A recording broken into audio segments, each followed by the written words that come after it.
할렐루야. 인사 나눕니다. 주님으로 사랑합니다.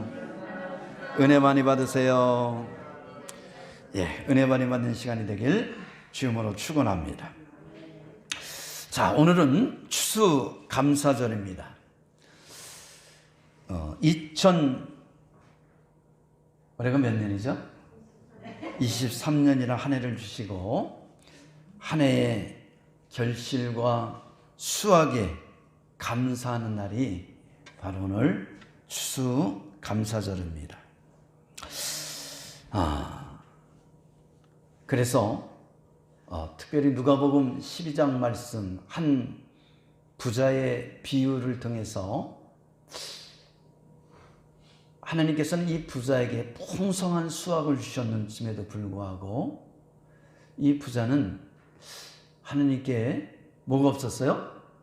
감사가 없으므로 말미암아 또 하나님 앞에 인색함으로 말미암아 하나님의 책망을 받는 그 내용을 기록하고 있습니다. 그래서 오늘은 이 한 부자의 비유를 통해서 하나님의 큰 은혜가 저와 여러분에게 임하길 주님으로 축원합니다. 본문의 내용은 이런 거예요. 한 부자가 그 밭에 소출이 풍성함에 곡식을 쌓아둘 곳을 어떻게 했어요? 새로 지었죠. 곡간을 새로 짓게 됩니다. 그래서 여러 해 쓸 물건을 많이 쌓아두고 그리고 다음같이 말합니다. 내 영혼아 편히 쉬고 먹고 마시고 즐거워하자 하되 하나님께서 뭐라고 말씀하시죠? 어리석은 자여 오늘 밤에 내 영혼을 도로 찾으리니 그러면 내 준비한 것이 누구의 것이 되겠느냐라고 말씀합니다. 그러면서 21절에 결론을 내립니다. 자기보다는 하나님께 대하여 뭐한 자가 되라? 부유한 자가 되라 라는 결론을 내리고 있는 것을 볼 수 있습니다.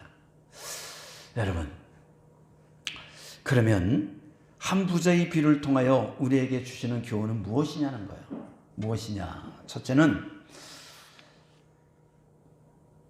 재물을 천국 창고에 쌓으라는 거예요. 따라합시다. 천국 창고에 쌓으라. 그래요. 천국 창고에 쌓으라는 거예요. 부자의 삶을 한번 볼까요?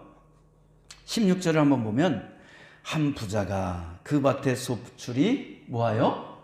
풍성하매 라고 말합니다. 본문의 부자는 이번에 소출이 풍성해서 부자가 아니라 이미 뭐였어요?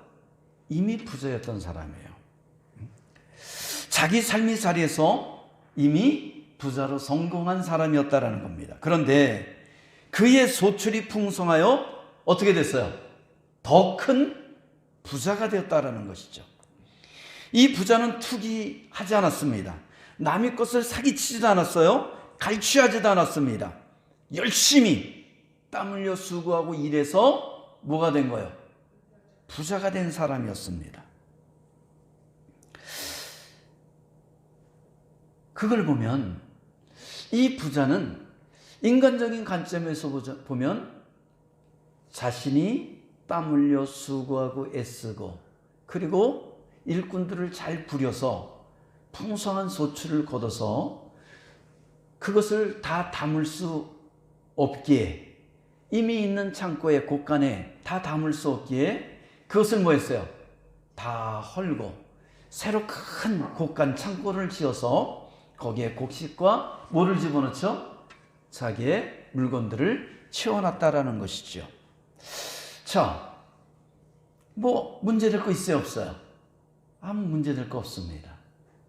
뿐만 아니라 어떻게 보면 요즘에 세상 사람들 살아가는 삶은 대부분 어떻게 해요?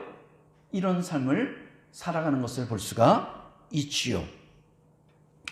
자, 그런데 이 부자에게 뭐가 생겼습니까? 소출이 많이 생겼는데 고민이 생겼습니다.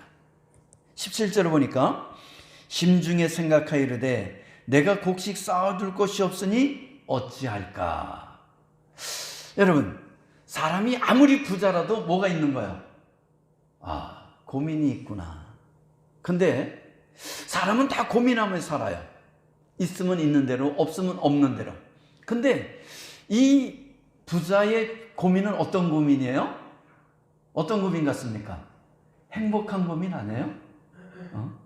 우리도 이런 고민 한번 해보고 싶지 않아요? 쌓아둘 것이 없어서 이것을 다 어디다가 저장할까? 뭐 이런 고민. 이런 고민 한번 하고 살고 싶지 않아요? 자, 그런데 이런 행복한 고민을 하고 했다라는 겁니다. 근데 이 부자는 어떠죠? 결단을 내립니다. 고민에 대한 결단을 내려. 18절 봅니다. 부자는 풍성한 소출에 대해 고민하다가 새로운 결심을 하죠. 내가 이렇게 하리라. 내 곡간을 헐고 더 크게 짓고 내 모든 곡식과 물건을 거기 뭐하리라? 쌓아두리라. 지금 있는 곡간이 너무 적어서 쌓아둘 수 없으니까 그 곡간을 다 헐고 새 곡간을 짓고 거기에 곡식과 물건을 쌓아두리라. 야, 뭐 이런 고민이면 해볼 만하지 않아요? 사업을 하는데 사업이 안 돼가지고 창고가 있는데 물건을 너무 없어. 만들 수가 없으니까. 이거는 참 마음 아픈 그런 고민이죠. 그런데 물건을 계속 생산해서 그것을 팔게 되고 수출하게 되고 그래도 뭐요? 쌓을 곳이 없다 보니까 창고를 더 크게 지었다. 이 물건들을 어디다 잠겨놓을까? 라고 고민하다가 그 창고를 헐고 더 크게 창고를 졌어. 야, 이거는 행복한 고민이죠. 돈을 많이 벌어서 지금 있는 집이 너무나 작다 보니까 어떻게 해요? 좀 더 큰 집으로 옮기자. 이런 고민들은 뭐 없어가지고 어떻게 대출을 받나, 어떻게 이 대출빚을 갚나 라는 고민이 아니라 지금 있는 것 너무 협소하고 내가 가꾼 거는 풍성하니까 더 좋은, 더 큰 집으로 옮기자. 이런 고민이라면 이건 뭐 해볼 만한 고민 아니에요?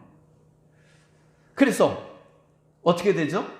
이 부자는 결단을 해서 기존에 있던 창고를 곡간을 헐고 새로운 뭐를 졌어요? 곡간을 지었다라는 것입니다. 여러분, 일반적으로 볼 때 부자의 계획은 지혜로운 것 같습니다. 그죠? 지혜롭죠. 사람이 살면서 이런 지혜를 발휘하지 못하면 이건 어리석은 자죠. 부자의 결정은 합당합니다. 그러나 과연 인간적인 관점에서 볼 때는 그의 고민과 그의 결정은 당연하고 합당한 것 같은데 뭔가 빠져있다는 거예요. 뭔가 하나님 관점에서 볼 때는 잘못되었다는 거예요. 그렇기 때문에 하나님께서는 뭐라고 그러죠? 책망하는 것을 볼 수 있잖아요. 그럼 뭐가 빠진 것 같아요? 우리가 일반적인 사람들이 생각할 때 아무것도 문제가 될 게 없어요. 열심히 일했죠. 충분한 소출이 풍성한 소출이 있었죠. 그래서 그것을 곡간에 들일 수 없으니까 곡간을 헐고 새로 지었죠. 그리고 거기 새로운 곡간에 모든 곡식과 물건을 치웠죠. 뭐가 문제예요? 문제될 거 있어요? 아무것도 문제될 게 없어요. 근데 한번 생각해 봅시다. 노아 시대 때도 노아 시대 사람들이 노아가 죽으라고 방주를 만들 때 그때 노아의 사람들은 뭐 했다 그러죠? 히브리서 보면 먹고 마시고 시집가고 장가갔더라. 뭐 먹고 마시고 시집가고 장가가면 뭐가 문제가 있어요? 그죠? 아무 문제가 없어요. 근데 빠진 게 있다니까요. 하나님 관점에서는 하나님과 동행하는 삶을 살지 못했다는 거예요. 사람으로서 당연히 살아가는 삶을 살았지만 거기에 뭐가 빠졌나? 하나님이 빠졌다는 거예요. 이 부자의 삶 속에서 빠진 게 있어요. 그게 뭐였다는 거예요? 하나님이 빠졌어요. 하나님의 은혜가 빠졌어요. 하나님께 행하는 뭐가 빠졌죠? 감사가 빠져 있는 것을 볼 수가 있다라는 것이죠. 그렇습니다. 세상 기준에 볼 때는 맞습니다. 그러나 하나님이 기준에 볼 때는 틀렸다는 거예요. 부족하다는 거예요. 잘못됐다는 겁니다. 우리가 고사성어에 보면 화무 11홍이요 건불 10년이라는 말이 있어요. 이게 뭐죠? 열흘 동안 붉은 꽃이 없다라는 얘기입니다. 번성한 것은 반드시 쇠하여진다. 아무리 높은 권세를 갖고 있을지라도 세도가라 할지라도 그 권세가 10년을 넘기지 못한다라는 얘기죠. 그죠? 여러분 대통령이 권한이 엄청나잖아요. 근데 기껏 해봤자 몇 년이에요? 5년이에요. 5년. 뭐 국회의원 권세가 세다고 그래요. 근데 기껏 해봤자 몇 년이에요? 4년. 재임하더라도 8년. 뭐 어떤 사람 5선까지 했던 사람이 있다는데 글쎄 제가 볼 때는 별것도 아닌 것 같아. 여러분 세상의 권세라는 것은 어느 날 뭐예요? 바람과 함께 사라질 수밖에 없다는 거예요. 그런데 디모데전서 6장 9절로 11절에 보면 부하려는 자는 뭐하려는 자는 부자가 되려고 하는 자는 시험과 올무와 여러 가지 어리석고 해로운 정욕에 떨어지게 돼 있다는 거예요. 사람이 열심히 살다 보니까 부자가 됐네. 그게 아니라 내가 반드시 부자가 될 거야. 부자가 되고 말 거야. 라는 그런 탐욕과 욕심에 차여서 부자가 되기 위해서 수단과 방법을 가리지 않다 보면 사람은 시험과 올무에 빠지게 되어 있다는 거예요. 그래서 끝내는 해로운 정욕에 떨어진다는 거예요. 우리 주위에 그런 사람 보지 않아요? 그냥 열심히 살다 보니까 그냥 사글세에서 전세 살고 전세에서 자그마한 아파트 살고 그리고 아들 딸 장가 보내고 시집 보내고 그리고 그냥 돌아봤더니 그래 내가 그렇게 사글세에서 힘들게 살았는데 그래도 이 정도 하나님 축복해 줬구나. 뭐 그러는 사람들은 건강한 삶을 사는 사람들이죠. 근데 그런 게 아니라 야 이렇게 해서 언제 돈을 벌어? 그래가지고 그냥 투기도 하고 사기도 치고 이런저런 방법 다 동원해서 어떻게든 남들보다 더 빨리 출세하고 성공하려고 막 하는 사람들 보면 분명히 시험에 들고 올무에 빠지게 되어 있다라는 겁니다. 뿐만 아니라 디모데전서 6장에 뭐라 그러죠? 곧 사람으로 침륜과 멸망에 빠지는 것이라. 여기서 침륜이란 무슨 뜻이냐면 물속에 가라앉는다라는 거예요. 그러니까 재산이나 권세가 없어지고 보잘것없이 된다라는 거예요. 옛날에는 조선시대에 보면 이 양반이 몰락하게 되면 나중에 어떻게 되죠? 종으로, 노예로 팔려가는 것을 볼 수가 있잖아요. 몰락하면 그렇게 되는 거예요. 그게 침륜이에요. 그리고 그게 한마디만 써 멸망에 빠지게 된다라는 것이죠. 그래서 우리가 부하게 되는 것도 어떻게 되죠? 건강하게 부하게 되는 거예요. 그냥 열심히 하나님께서 나에게 주신 복에 따라서 나에게 주어진 일에 어떻게 하는 거죠? 열심히 살아가다 보면, 열심히 공부하다 보면, 최선을 다하다 보면, 그리고 하나님께 나에게 생기는 수많은 일들에 대해서 기도하면서 그렇게 하나님과 동행하면 하나님께 귀한 은혜와 축복으로 역사할 줄 믿습니다. 우리가 뉴스상에 많이 대우됐던 전 땡땡 사기 사건 누군지 알겠죠? 전 땡땡 사기 사건. 뭐 젊은 애예요. 20대 중반, 중후반뿐이 안 됐던 그런 젊은 애가 뭘 치는 거예요? 사기를 쳤어요.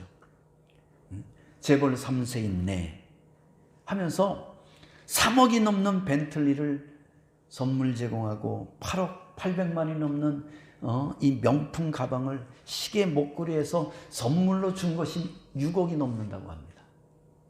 야, 누가 그런 거 한번 여러분에게 줬으면 좋겠지.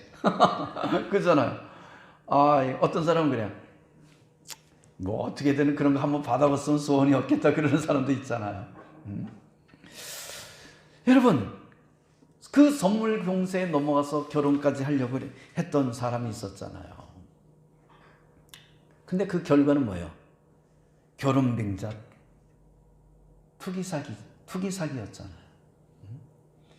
그리고 이 전 땡땡한테 사기당한 사람이 15명이 된다고 하면, 아니 밝혀진 사람만, 그래서 피해액만 19억이 된다고 그래요.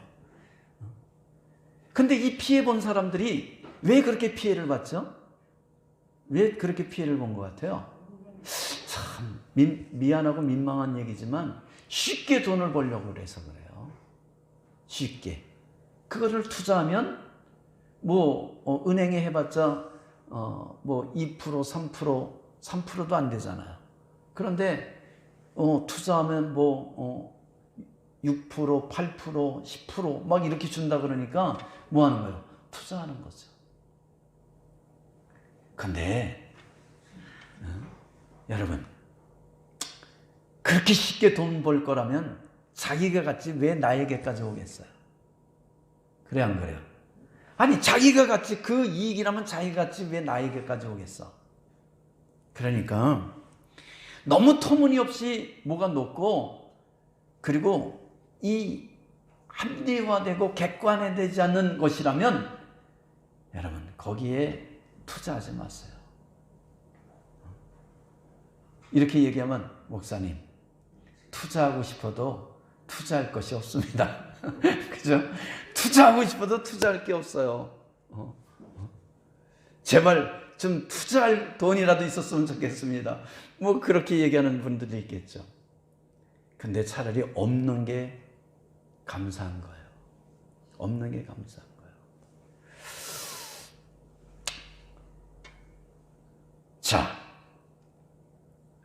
그래서 보면 쉽게 돈을 벌려다가 시험의 올무에 빠지고 근심으로 자기를 찌르게 되고 침륜과 멸망에 빠지게 된다라는 것이죠. 우리가 마태복음 6장 20절을 보면 오직 너희를 위하여 보물을 어디에 쌓아두라? 하늘에 쌓아두라. 보물을 하늘에 쌓아두라는 거예요. 그래서 주님 뭐라 그러면 보물을 하늘에 쌓아두라. 거기는 좀이나 등록이 해하지 못하며 도적이 구멍을 뚫지도 못하고 도적질도 못하느니라. 종과 등록이 슬지도 않는다라는 거예요. 또한 도적이 틈탈 수도 없다는 거예요. 여러분, 도적들이 날개를 달고 하늘나라에 가가지고 도적질 하겠어요? 그러면 우리가 보물을 하늘에 쌓는다는 것은 정녕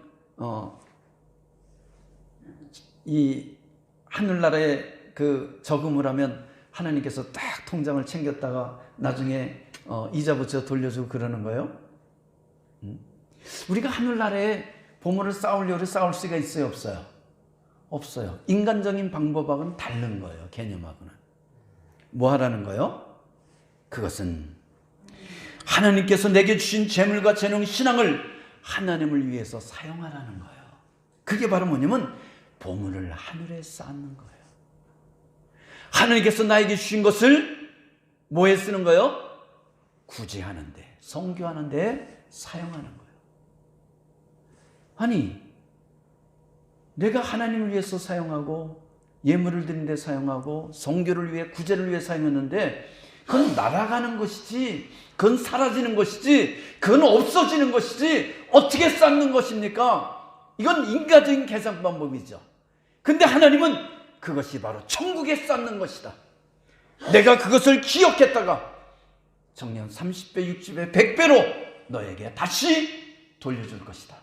할렐루야. 이게 성경이 말하는 거예요. 하나님을 위해서 쓰라는 거예요. 하나님 나라를 위해 사용하라는 겁니다. 우리가 마태복음 25장 31절로 46절에 보면 양과 염소의 비유가 나옵니다. 거기에 하나님이 심판대 앞에서 일어날 광경을 보여주고 있습니다. 주님께서 자기 영광이 보좌에 앉으시고 모든 민족을 그 앞에 모으신 후에 오른편에 있는 이들에게 말씀하십니다. 아버지께 복을 받을 자들이요. 뭐를 받을 자들이요? 복을 받을 자들이요. 오른편에 있는 자들은 복을 받을 자들이요. 왼편에 있는 자는 뭐예요? 하나님의 심판을 받을 자들이죠. 근데 이 오른편에 있는 자들에게 아버지의 복을 받을 자들이요, 나와 창세로부터 너희를 위하여 예비된 나라를 상속받으라. 창세전서부터 너희를 위해서 예비된 것을 뭐하라? 상속받으라는 거예요. 하나님께서 하나님의 자녀들에게 뿐만 아니라 하나님 나라를 위해서 그 보물을 창고에 들인 자들에게, 그 보물을 하늘나라에 쌓은 자들에게 뭐하고 있다라는 거예요? 하늘나라를 상속하겠다라고 약속하고 있는 거예요. 그러면서 뭐라고 말하죠? 내가 줄일 때에 너희가 먹을 것을 주었고, 내가 목마를 때에 마시게 하였고, 나그네 되었을 때 영접하였고, 헐벗을 때 옷을 입혔고, 병들었을 때 돌보았고, 옥에 갇혔을 때 와서 보았노라 라고 말했다는 거죠. 그랬더니 이 오른편에 있던 의인들이 아무리 생각해도 내가 그런 적에 주님 앞에 그렇게 한 적이 없어요. 그래서 주여, 언제 우리가 그렇게 했습니까? 주님이 줄일 때 우리가 언제 먹을 것을 주었고, 주님이 목마를 때 언제 내가 마실 것을 주었습니까? 나는 그렇게 한 적이 없습니다 라고 말합니다. 그때 주님이 뭐라 그러죠? 너희가 여기 내 형제 중에 지극히 작은 자 하나에게 한 것이 바로 나에게 한 것이다. 여러분, 우리가 하나님 앞에 직접 한 것이 아니라 주님의 이름으로 지극히 작은 자에게 베푼 것이라면 그것이 바로 누구에게 한 것이라고요? 바로 하나님 앞에 한 것이에요. 그게 바로 주님 앞에 한 것이라는 거예요. 그게 보물을 하늘에 쌓아두는 것이라는 것이죠. 그래서 여러분은 정녕 하나님께서 나에게 베푸신 것을 은행 통장에만 쌓아두는 것이 아니라 어디다 쌓아야 된다고요? 바로 하늘나라에 쌓은 은혜가 있길 축원합니다. 그게 바로 뭐냐? 하나님의 일을 위해서 사용하는 거예요. 구제하고 성교하고 하나님 앞에 드려지는 예물, 이 모든 것들이 뭐예요? 하늘나라에 쌓아놓은 축복이라는 것을 깨닫길 주님으로 축원합니다. 근데 이 부자는 그랬어요, 안 그랬어요? 자기 창고에만 쌓기에 바빴지 하늘나라에 쌓으려고 하지 않았고, 쌓았다는 말도 하나도 없었다라는 것이지요. 자, 이런 사람들은 세상에서는 부자일지 모르지만 하늘나라에서는 가장 가난한 사람이 된다라는 것을 알아야 된다는 겁니다. 두 번째는 뭐냐면, 이 부자가 주는 비유는 천국 소망을 가지고 살라는 거예요. 따라합시다. 천국 소망을 가지고 살라. 자, 우리가 19절 한번 읽어볼까요? 19절 시작. 내가 내 영혼에게 이르되 영혼아, 여러 해 쓸 물건을 많이 쌓아두었으니 평안히 쉬고 먹고 마시고 즐거워하자 하리라. 여러분, 풍성한 소출로 큰 곳간을 다시 지은 부자는 여러 해 쓸 물건을 많이 쌓아두게 됩니다. 그리고 뭐라고 고백하죠? 평안히 쉬고 먹고 마시고 즐거워하자. 이걸 우리는 뭐라 그러죠? 캔세레세라. 캔세레세라. 마음껏 먹고 마시고 놀아보자꾸나, 뭐 그런 것이죠. 쾌제를 불렀어요. 이 땅에서 마음껏 즐겨보자는 겁니다. 근데 이 부자의 모습은 전형적인 현대인의 모습이에요. 전형적인 현대인의 모습입니다. 열심히 공부하는 것도, 좋은 대학에 가는 것도, 좋은 직장에 입사하는 것도, 죽으라고 일을 해서 돈을 모으는 것도, 재물을 쌓는 것도, 부자가 되는 것도 다 뭐예요? 부자가 되기 위하며 성공하기 위함이 아니냐는 거예요.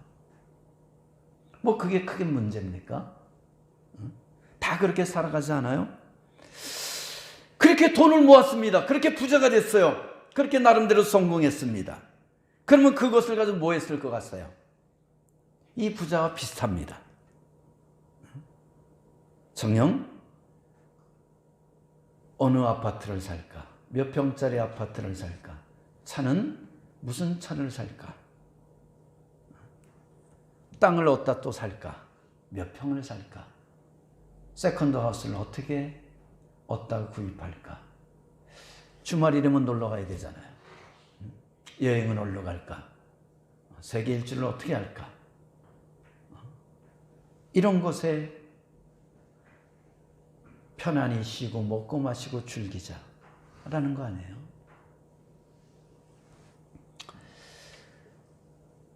정녕 노후보장과 미래보장, 행복보장 등 다양한 방법으로 뭐하죠?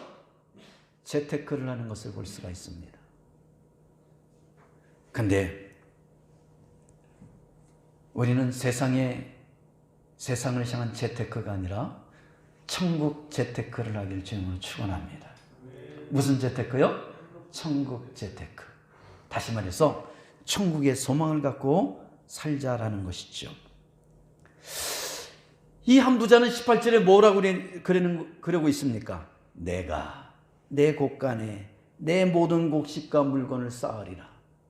여러분, 이 부자는 계속해서 내가 다시 말해서 나를 위해서 사는 사람이라는 거예요. 현대인이 그렇지 않습니까? 현대인의 삶을 보면 항상 나를 위해서, 그래서 내가 행복해야 된다는 걸 말합니다. 뭐 틀린 말은 아니에요. 그러나 주님은 여기에 대해서 문제를 삼고 있는 거예요.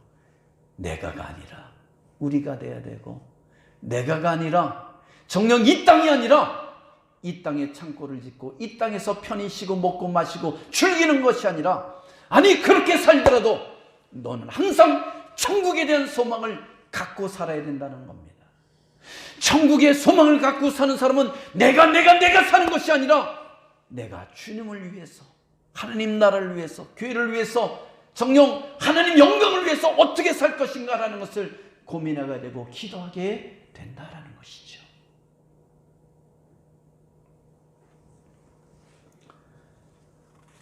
그래서 이 부자처럼 이 땅에 모든 올인하는, 이 땅에 내가 가진 모든 것을 올인하는 어리석은 삶이 아니라 하나님께서 나에게 주신 것을 천국 창고에 쌓으며 천국 소망을 갖고 살아가는 우리 광민의 성도들이 되길 주님으로 축원합니다.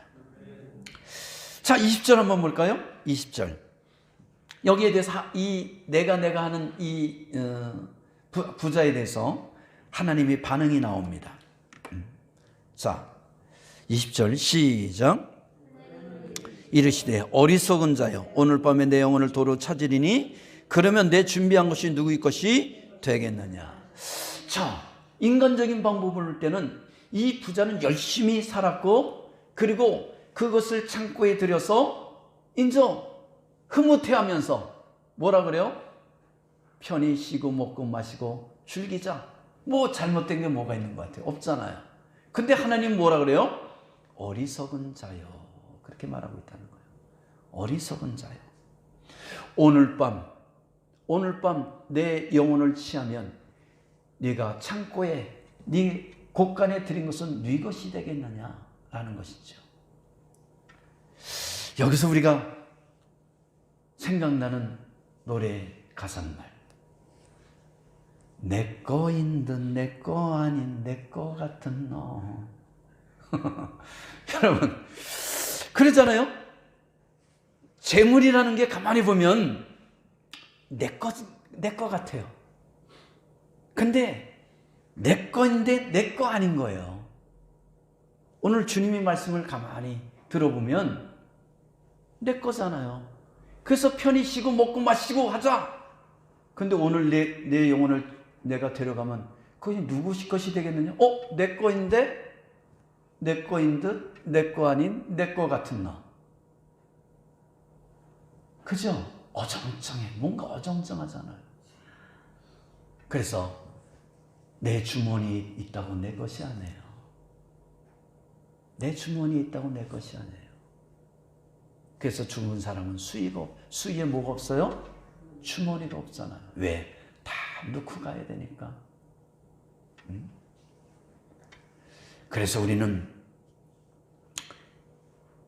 내 것이지만 내 거가 아니라는 것을 고백하길 바랍니다. 이게 모순이죠. 내 거인데 내 거 아니야. 이게 모순입니다. 그런데 왜 그러냐? 이 세상에 살 때까지는 내 거이지만 그러나 떠날 땐 내 것이 아니에요. 정녕 그것을 내가 마음껏 누린다는 보장이 있어요, 없어요? 없다라는 겁니다. 그러기에 주님은 뭐라 그러는 거예요? 네 거인 것 같지만 네 것이 아니라는 것이에요. 그렇기 때문에 너만을 위해서, 나를 위해서, 나만을 위해서 착각하지 말라는 거예요. 세상은 나만을 위해서 살아가는 것이 아니라 더불어 살아가야 된다는 거예요. 그리고 그 모든 축복은 누가 주신 거라는 거예요? 하나님이 주신 것이라는 거죠. 그래서 뭐라고 말합니까? 끝으로는 하나님께 감사하라는 거예요. 따라합시다. 하나님께 감사하라. 자, 21절 한번 읽어봅니다. 21절 시작. 자기를 위하여 재물을 쌓아두고 하나님께 대하여 부하지 못한 자가 이와 같으니라. 여러분, 이 부자는 자기를 위해서 재물을 쌓았어요. 그랬더니 하나님께서 뭐라고 그러시는 거예요? 어리석은 자요 라고 말하고 있다는 거예요. 어리석은 자요. 오늘 밤 내가 너희 영혼을 걷어가면 그것이 네 것이 되겠느냐? 그렇기 때문에 자기를 위해서 재물을 쌓지 말라는 거예요. 이제 믿음의 사람들은 어떻게 하라는 거예요? 하나님께 대해서 부유한 자가 되라는 거예요. 다시 말해서 감사하라는 것이죠. 여러분, 왜 부자는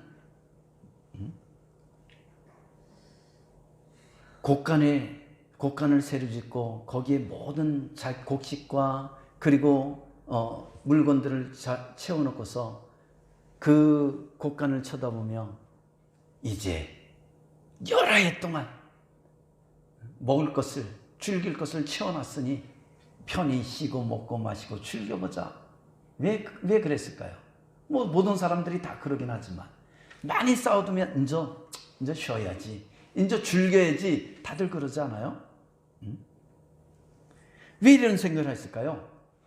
그것은 자기가 열심히 일하고 일꾼을 부려서 풍성한 소출을 했다고 생각하기 때문이라는 거예요. 내가 수고해서 거둔 수확이라고, 내가 수고해서 얻은 결실이라고 생각하기 때문에 이제 내가 마음껏 내 마음대로 누리고 즐겨보자라고 말하고 있는 거예요. 근데 한번 따져볼까요? 과연 이 부자가 자기의 실력과 수단과 노력과 그리고 실력이 좋아서 이런 결실이 맺어졌는지 풍성한 수확이 됐는지 한번 따져보자는 거예요. 첫째로, 열심히 일해도 비가 오지 않으면 어떻게 돼요? 농사가 꽝이죠. 또한 비가 많이 잘 왔어요. 근데 일조량이 부족하면 어떻게 될 것 같아요? 햇빛이 부족해요. 그러면 알곡이 연글지 않고 뭐만 생겨요? 쭉정이만 생겨요. 쭉정이만. 쌀을 보더라도 어떻게 해요? 쌀이 이렇게 연그른 것 같은데 그걸 비틀어 보면, 까불어 보면 어떻게 해요? 그냥 나달이 없어요. 나달이 없는 거예요. 왜요? 일조량이 부족하기 때문에 그래요. 뿐만 아니라 잘 된 것 같은데 병충해가 들면 어떻게 돼요? 다 날아가 버리죠. 또한 메뚜기 떼와 같은 황충이 농작물을 휩쓸고 지나가면 다 먹어쳐 버리잖아요. 꽝입니다. 근데 이런 비도 적절히 내리고 햇빛도 일조량이 적절하고 또한 병충해도 없고 황충도 들지 않았고 그래서 소출이 풍성해졌다면 이거는 나의 노력과 실력뿐만 아니라 누구의 은혜가 있는 거예요? 하나님의 은혜가 있는 것이죠. 은혜가 있는 거예요. 그렇기 때문에 뭐 해야 됩니까? 하나님께 감사하는 거예요. 하나님께 감사하는 거예요. 근데 이 부자는 어떻게 했어요? 비유의 내용을 아무리 읽어봐도 하나님께 감사했다는 말이 하나도 없어요. 하나님께 드려졌다는 얘기가 하나도 없어요. 오직 나만을 위해서 곡간을 짓고 내 가족만을 위해서 뭘 했어요? 창고를 세워줘서 거기에 곡식과 모든 물건을 들여놓고 이제 여러 해 먹고 마시게 생겼으니 편히 쉬고 놀고 먹고 마시자 즐겨보자 라고 했다는 거죠. 이 내용 속에 들어있는 건 뭐예요? 온전히 나만을 위해서 살겠다는 것이라는 거예요. 하나님은 이 모든 결실에 아무 상관이 없는 분이라고 생각하고 있다는 거죠. 누가 그러죠? 현대인들이 그래요. 신앙이 없는 사람들이 그래요. 아니, 교회를 다니더라도 이것을 전혀 모르는 사람들이 너무나 많다라는 거예요.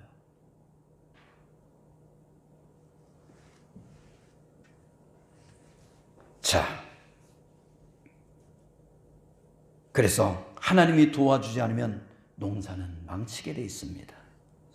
하나님이 도와주지 않으면 그 어떤 길도 열려지지 않습니다. 하나님께서 함께 하셔야지만 길이 있는 거예요. 축복이 있는 거예요. 은혜가 있다는 것을 깨닫길 바랍니다. 정녕 하나님의 은혜에 감사하지 않고 하나님의 은혜를 모르는 자는 어떤 사람이라고요? 주님은 오늘 부자에게 어리석은 자다 그렇게 표현하고 있습니다. 사람과의 관계 속에도 은혜를 모르면 뭐라 그래요? 뭐라 그러죠? 사자성어 배은 망덕이다 그렇게 표현하죠. 하물며 하나님의 은혜와 도심을 외면하면 오늘 20절 말씀처럼 오늘 밤 내 영혼을 도를 찾으리니 그러면 내 준 것이 누구의 것이 되겠느냐. 하나님이 준 것을 다 뭐 한다는 거예요? 걷어가겠다라는 거 아니에요. 더 심하게 말하면 뭐 하는 거예요? 네 생명까지 걷어가겠다라는 것이죠. 그래서 믿음의 사람들은 진실로 예수 그리스도를 통해서 죄인된 우리가 구원받았잖아요. 예수 그리스도의 그 보혈의 피로 내 죄가 속죄되었잖아요. 그래서 우리는 천국 소망을 갖고 살아가게 되고 하나님을 아버지라 부르는 놀라운 축복과 은혜를 받았잖아요. 그래서 믿음의 사람들은 항상 어떻게 해야 돼요? 하나님의 은혜에 감사하며 살아가는 그런 은혜가 있길 주님으로 축원합니다. 하루를 살아도 정 나에게 별일이 없는 것에 우리는 늘 감사합니다. 성령 오늘도 별일 없는 것에 감사합니다. 무사고한 것에 감사합니다. 내가 오늘도 집에 들어온 것에 감사합니다. 내 발걸음 하나하나를 인도한 것에 감사합니다. 라는 그런 입술의 고백, 또한 마음과 신강과 뜻과 정성을 다해서 드려지는 그런 고백들, 그런 감사의 삶이 있길 주님으로 축원합니다.